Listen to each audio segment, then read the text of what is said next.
Hello and welcome to Encryption, the tech tips and tutorials channel. In this quick video, I'll show you how to clean up a messy WordPress dashboard by hiding unnecessary dashboard widgets. This is useful when the WordPress admin area looks crowded with boxes like site health status, at a glance, activity, quick draft, comments, WordPress events and news and so on. The best part is that we can do this without installing any plugin. First, I am going to open the WordPress admin dashboard.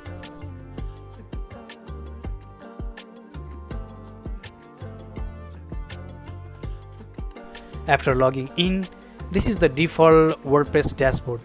As you can see, there are many widgets showing on the screen.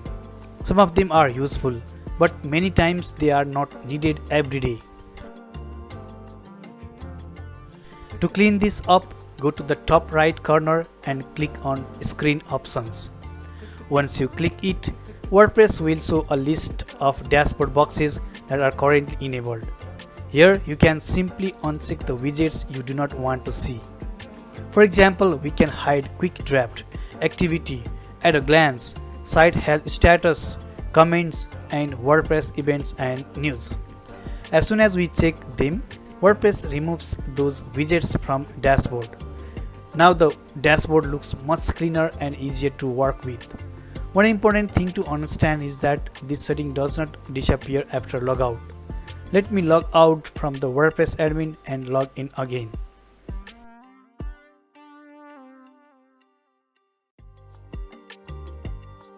After logging back in, you can see the dashboard is still clean.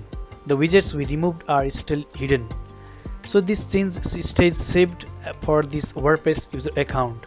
It will not change unless we manually go back to screen options and tick those boxes again. Also, this does not delete anything from the website. It only hides these boxes from your dashboard view. You can always bring them back later by opening screen options again and checking the boxes. Also, remember that important notices like WordPress update notices may still appear separately. Those should not be just ignored. You should review them properly and update WordPress themes and plugins safely after taking a backup. So that's the simple way to clean up your WordPress admin dashboard using screen options. Thanks for watching. If this helped, like the video and subscribe for more WordPress and website management tutorials.